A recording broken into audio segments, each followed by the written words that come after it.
Quand les habitants viennent me voir à la maison du projet, ils peuvent être amenés à me demander quelles sont les activités qui ont lieu à la maison du projet, quelles sont les associations ou les services qu'on peut y retrouver, mais aussi avoir des questions sur les modifications et les améliorations du cadre de vie, des espaces publics, des problématiques à faire remonter. Dans ces cas-là, ils sont au bon endroit puisque je suis en lien avec les services qui sont appropriés pour faire remonter les difficultés des habitants, leurs questionnements.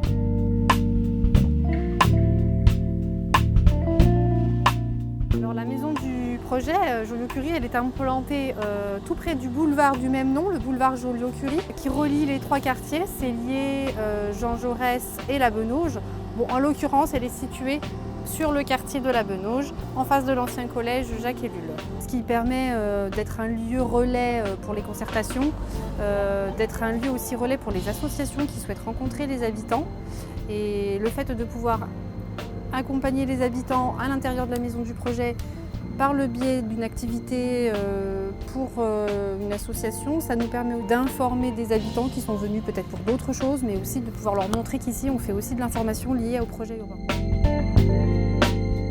Ma mission en tant qu'animatrice de la maison du projet intercommunal, c'est de faire vivre, d'animer le lieu, mais aussi son intercommunalité, d'informer les habitants, d'être au plus près des problématiques des secteurs et de proposer en interne et en externe des temps conviviaux, des animations pour communiquer sur le projet urbain, mais aussi pour faire vivre l'animation du quartier, participer, être au cœur de ce qui s'y vit dans le quartier et permettre aux habitants de mieux comprendre et de mieux connaître le fonctionnement du projet urbain, les tenants, les aboutissants et de participer eux aussi à la modification de leur cadre de vie. Pour informer sur ces territoires intercommunaux, cela peut passer par la participation à des événements, des temps forts dans les quartiers. Ça peut passer aussi par Internet, par la communication auprès des partenaires, des associations. À la maison du projet, on a également aussi des panneaux d'information, des supports de communication qui sont proposés, que l'on peut aussi déployer à l'extérieur, toujours lors de temps forts, afin que les habitants d'un quartier puissent être informés aussi sur ce qui se passe autour de chez eux.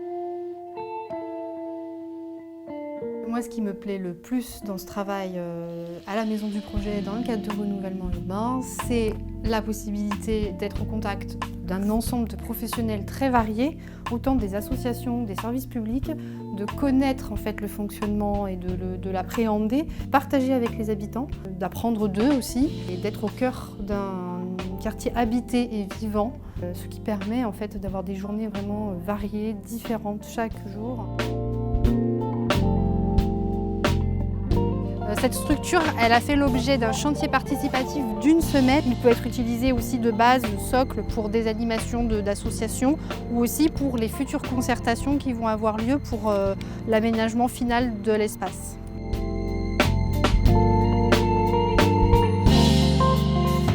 Là, nous voici dans le tunnel qui relie donc, le Bassenon à la Benauge. C'est très très rapide en passant par là. On est sous la voie ferrée. C'est très passant à cette heure-ci, plutôt lumineux.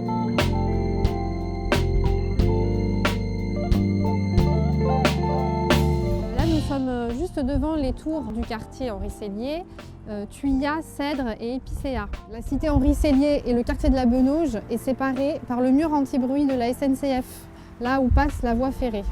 Un projet commun aux différents quartiers que j'aimerais beaucoup pouvoir développer avec les habitants, ça serait la valorisation des espaces verts par le biais d'une fête annuelle où chacun s'inviterait à tour de rôle à animer ces lieux-là, une fête des espaces verts par exemple, où tous les habitants de ces trois secteurs, donc Bas-Floirac, Bassenon et Benauge, seraient amenés à co-organiser cet événement.